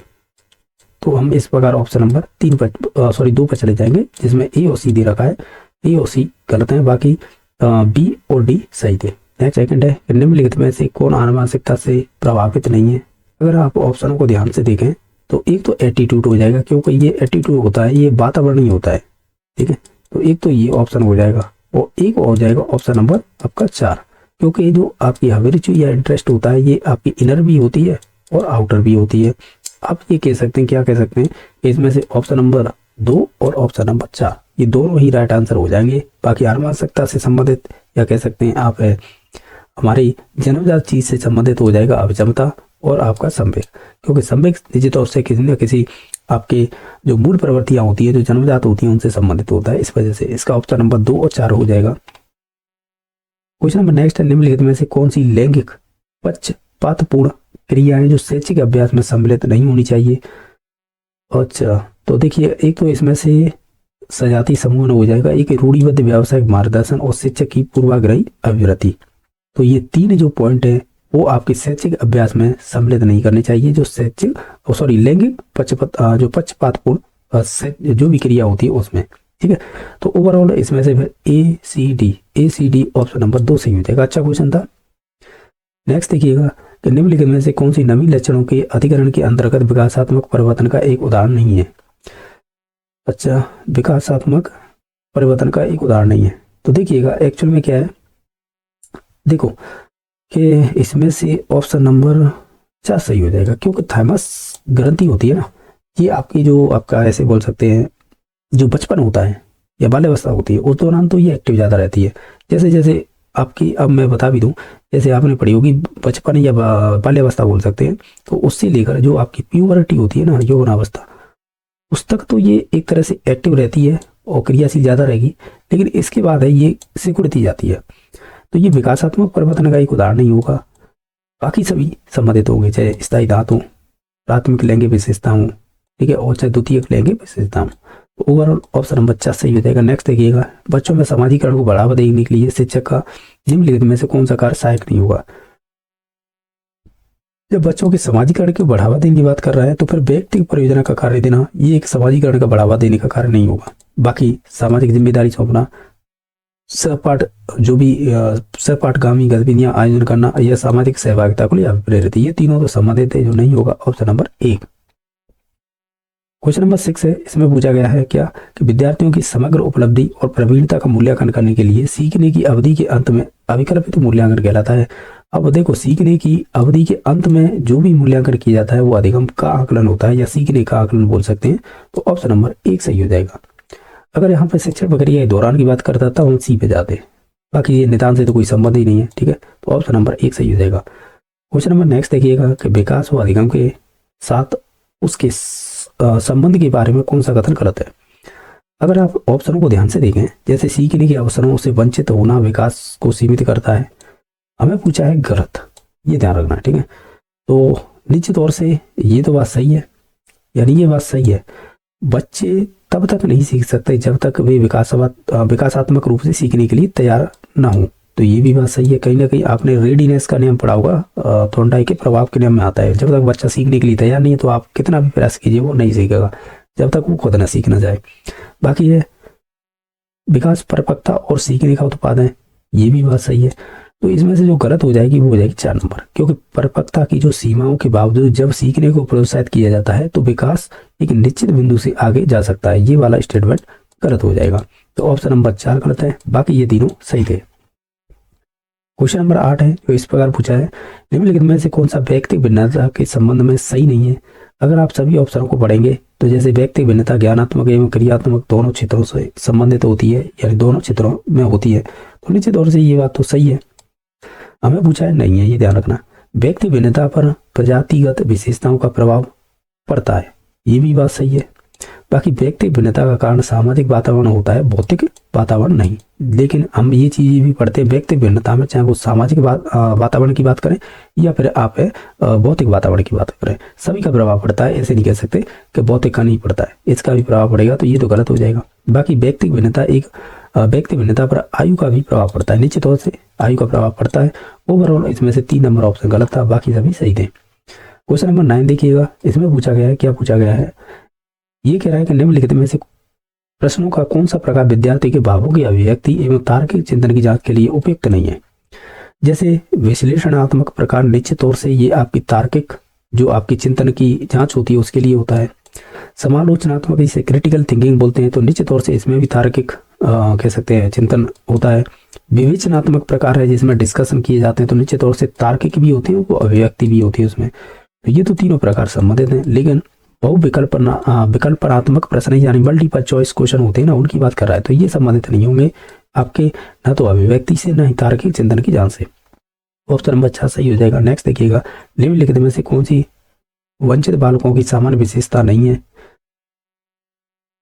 अगर ऑप्शनों को ध्यान से देखें तो वंचित बालकों की सामान्य विशेषता नहीं है, तो हम ऑप्शन नंबर 1 पे ही जाएंगे, क्योंकि वे शारीरिक रूप से अक्षम दिखते हैं, ऐसा कहना गलत होगा। बाकी ऐसे बोल सकते हैं सामाजिक रूप से वे अलावान्वित हो सकते हैं, आर्थिक रूप से हो सकते हैं, संवेगात्मक रूप से हीन महसूस कर सकते हैं, लेकिन ऑप्शन नंबर 1 है वो इससे संबंधित नहीं है। क्वेश्चन नंबर नेक्स्ट देखिएगा, समावेशी शिक्षा विशिष्ट आवश्यकता वाले बच्चों के लिए किस संवैधानिक अधिकार की रक्षा करती है, तो वही है शिक्षा का अधिकार। ऑप्शन नंबर 1 सही हो जाएगा।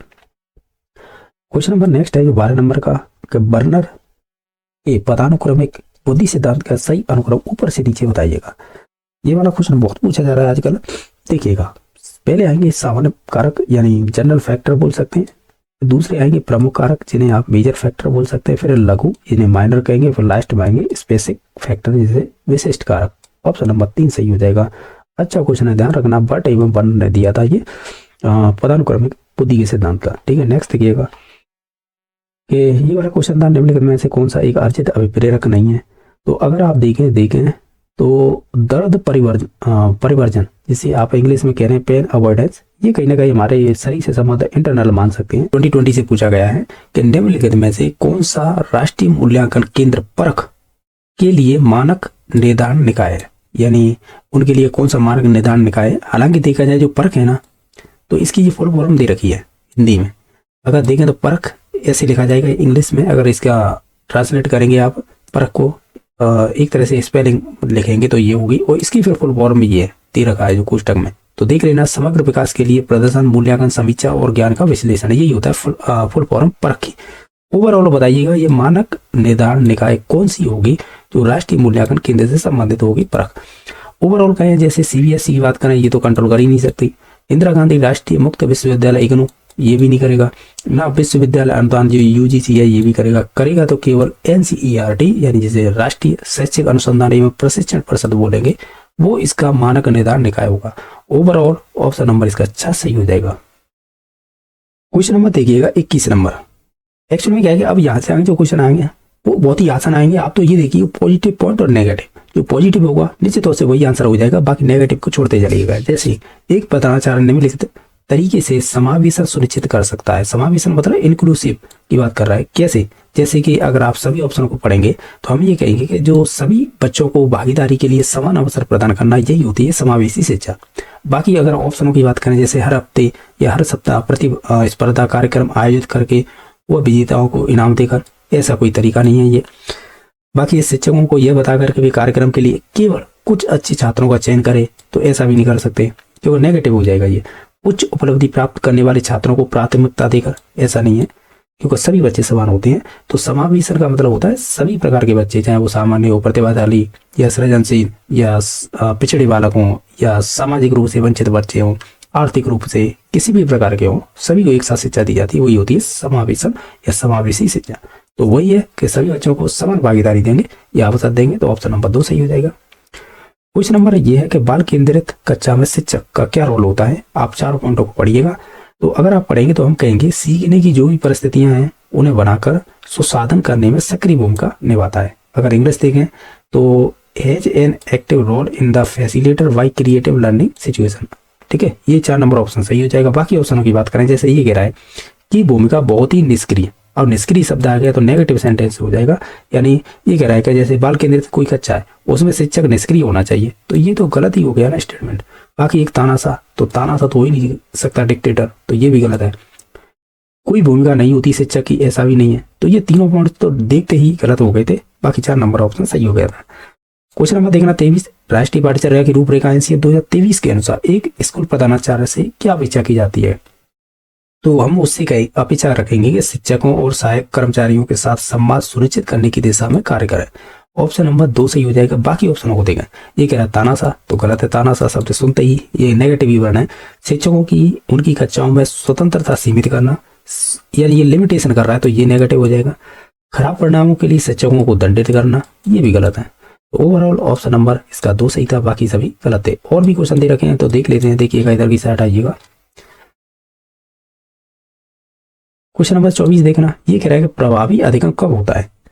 अगर आप सभी ऑप्शनों को देखें, जैसे कि शिक्षक के पास बच्चों के प्रत्येक प्रश्न का उत्तर हो, तो ऐसा कोई लॉजिक नहीं है कि ये हो ऐसा। कक्षा में केवल छात्र ही प्रश्न पूछते हैं, ऐसा नहीं है, टीचर भी पूछ सकता है, तो केवल लग जाता है तो वो नेगेटिव सेंटेंस हो जाता है। मोस्टली शिक्षक छात्र दोनों प्रश्न पूछते हैं और उत्तर खोजने का प्रयास करते हैं, तभी इंटरेक्ट सही होगा और जो भी आप टीचिंग करा रहे हो वो इफेक्टिवली होगी, यानी लर्निंग अच्छी होगी। कक्षा में केवल शिक्षक प्रश्न पूछते हैं, ये भी कोई सही नहीं होगा, तो ऑप्शन नंबर 3 सही है। नेक्स्ट देखिएगा, सार्थक शिक्षण यानी जिसे हम मीनिंगफुल लर्निंग बोलते हैं इंग्लिश में, सुनिश्चित करने के लिए कौन सा महत्वपूर्ण होगा इसमें से स्टेटमेंट। अगर आप ध्यान से देखें तो बच्चों की क्षमताओं में विश्वास, ये वाला ऑप्शन सही होगा। बाकी ये कह रहा है पढ़ाने के लिए केवल लग गया तो नेगेटिव। कार्य की नकल करने का ये नेगेटिव। कठोर रिगिड तो अनुशासन होना ही नहीं चाहिए कहीं पर। तो ओवरऑल 2 नंबर ऑप्शन सही था, जो सही हो सकता है, बाकी कोई ऑप्शन नहीं था। प्रशंसा को प्रभावी बनाने के लिए आप क्या करेंगे।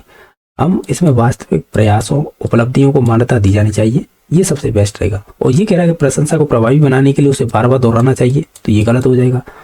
फिर कह रहा है कि उसे कभी भी दूसरों के सामने नहीं रख करना चाहिए, तो ये भी गलत हो जाएगा। यह सुनिश्चित किया जाना चाहिए कि प्रशंसा और दंड संतुलन समान रूप से हो, तो ये भी कोई लॉजिक सही नहीं है। ऑप्शन नंबर होगा 2 सही। इनके अलावा नेक्स्ट क्वेश्चन देख लेते हैं, इधर साइड आना।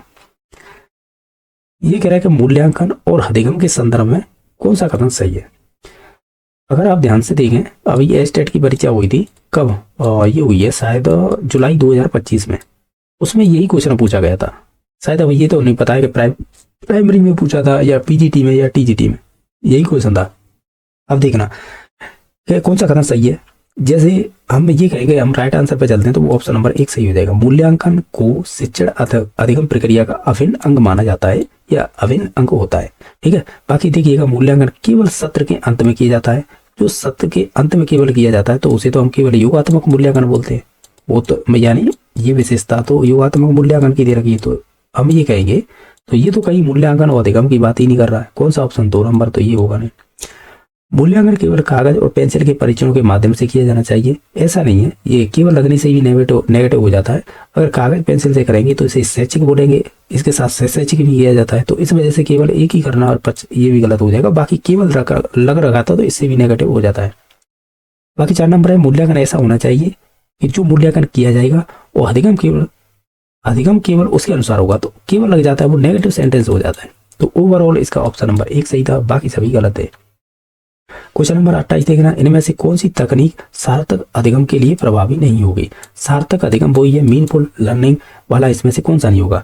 जैसे कि विस्तृत पूर्वाभ्यास, यानी जो इन विस्तृत मतलब इंग्लिश देखिएगा, एलाबोरेटिव रिहर्सल है। निश्चित तौर से जब आप किसी चीज की विस्तृत व्याख्या कर रहे हैं तो उसका पूरा अभ्यास आपका होना चाहिए, तो ये बात तो सही है। अवधारणात्मक मानचित्र, यानी आपके जो कॉन्सेप्ट मैपिंग के थ्रू पढ़ाते हैं या इस लर्निंग को बहुत ज्यादा इंपॉर्टेंस दी जाती है, ये बात सही है। बाकी बिना समझे जानकारी दोहराना कहीं ना कहीं यही गलत है। अब आप जानते हैं नहीं, उसे बार बार चीज को दोहरा रहे हैं या उसे गलत बता रहे हैं, तो वो नेगेटिव में चला जाएगा। बाकी है प्रयोग और जांच, ये तो अच्छे पॉइंट है, यानी कह सकते हैं एक्सपेरिमेंटेशन और इंक्वायरी के थ्रू पढ़ाना, ये अच्छी बात होती है। जो नहीं होगी वो 3 नंबर ऑप्शन हो जाएगा, यानी आप कह सकते हैं बिना समझे जानकारी दोहराना। नेक्स्ट देखिएगा कि निम्नलिखित में से कौन सा पाठ्यचर्या में शामिल नहीं है, यानी जो करिकुलम की बात कर रहा है। अब करिकुलम में कौन सी चीज शामिल होती है, अगर आप ऑप्शन को देखें, जैसे कि केवल आ गया गलत, केवल आ गया गलत, केवल आ गया गलत, तो छात्रों को प्रदान किए जाने वाला समग्र अनुभव होता है, वही होता है करिकुलम। तो ऑप्शन नंबर 4 ऑप्शन सही हो जाएगा। क्वेश्चन नंबर 30 देखिएगा, निम्नलिखित में से कौन सी रणनीति छात्रों को प्रभावी समस्या समाधान करता और आलोचनात्मक विचारक बनाने से रोकेगी। यानी एक तरह से हमें नेगेटिव पॉइंट बताना है इसमें से, जैसे स्मरण और रटना, बिल्कुल सही बात है। बाकी और भी देख लेते हैं, जैसे कि छात्रों को प्रभावी समस्या समाधान करता और आलोचनात्मक विचारक बनने से रोकेगी, ठीक है, तो पहला ही हो जाएगा। बाकी छात्रों को विचारशील अनुभव बनाने के लिए प्रोत्साहित करना, ये तो पॉजिटिव बात है, ठीक है। विभिन्न दृष्टिकोण विचार मंथन करना, ये भी बिल्कुल पॉजिटिव बात है। बाकी अंतर संबंधों का निर्माण करना, तो ये भी बिल्कुल पॉजिटिव बात है। ओवरऑल देखा जाए रटने और स्मरण, यानी आप इंग्लिश में कहें तो रिकॉल और रॉट, इन दोनों के थ्रू है आप समस्या जो भी समाधान करता है या आलोचनात्मक विचार है उसे रोकेगी। ये क्या, स्मरण और रटना। तो ओवरऑल ऑप्शन नंबर इसका 1 हो जाएगा सही आंसर। इसके अलावा नेक्स्ट क्वेश्चन देख लेते हैं।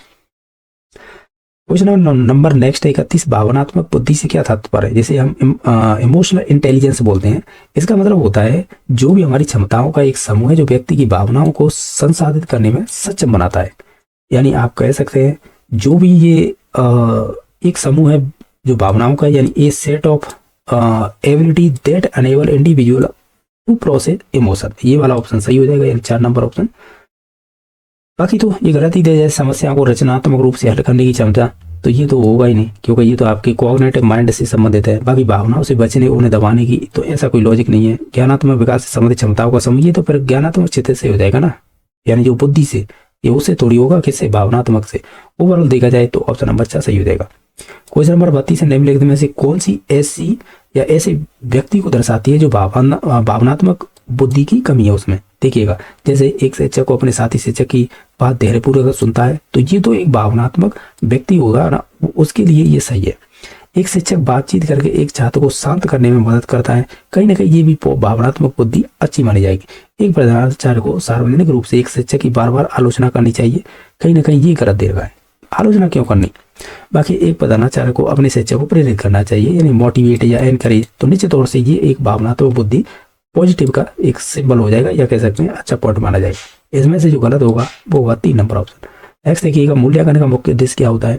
हम जानते हैं, क्या जानते हैं, मूल्यांकन का मुख्य उद्देश्य होता है एक तरह से सपोर्ट करना और एनहांसिंग लर्निंग, यानी सीखने का समर्थन और संवर्धन। तो ऑप्शन नंबर 1 सही हो जाएगा। बाकी छात्रों का उत्तीर्ण करना, अनुत्तीर्ण करना या नामीकरण करना, ये तो होगा नहीं। स्कूल और शिक्षकों का प्रदर्शन की तुलना करना, ये भी नहीं होगा। अंकों के आधार पर छात्रों का श्रेणीबद्ध करना, ये भी नहीं होगा। ओवरऑल ऑप्शन नंबर 1 सही होगा। क्वेश्चन नंबर 34 से, विविध शिक्षार्थियों को सुसाधित करने के लिए कौन सी मूल्यांकन की रणनीति उपयुक्त रहेगी। अगर आप सभी ऑप्शन को ध्यान से देखें तो वो रहेगी आपकी भिन्न प्रकार के मूल्यांकन, क्योंकि भिन्न भिन्न प्रकार से मल्टीपल टाइप के आप असेसमेंट करेंगे, तो निश्चित तौर से जो भी विविध प्रकार के शिक्षार्थी हैं या स्टूडेंट है, उन्हें सुसाधित करने के लिए मूल्यांकन की सबसे उपयुक्त विधि यही मानी जाएगी।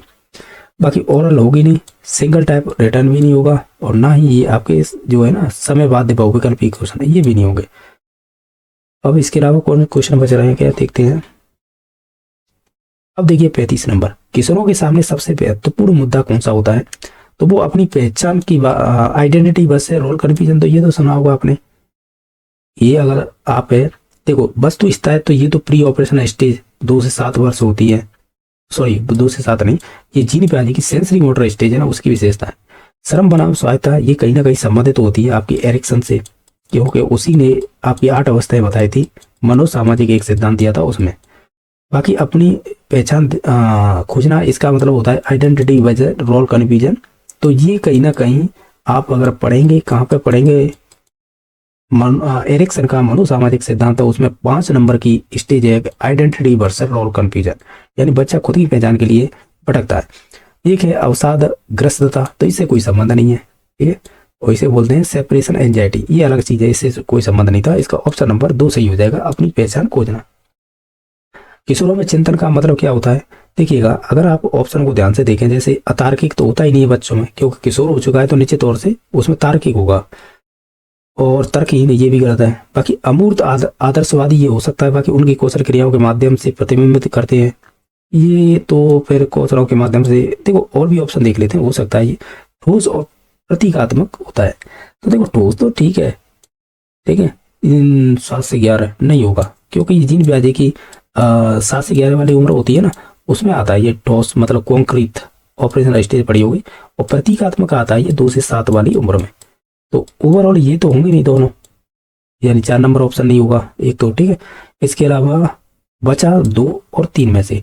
तो देखो किशोरों में अगर देखा जाए चिंतन की बात की जा रही है, तो निश्चित तौर से वो अमूर्त सोचते हैं, एब्स्ट्रैक्ट, वो आदर्शवादी होते हैं, यानी आइडियल होते हैं। तो ऑप्शन नंबर 2 सही हो जाना चाहिए। और वैसे भी आपको मालूम होगा, और ये बहुत ही आसान क्वेश्चन था, वो तो मैंने बताने के लिए सभी ऑप्शन के लिए इतना टाइम लग रहा है, अदरवाइज आंसर पे चले ना, बहुत आसान है।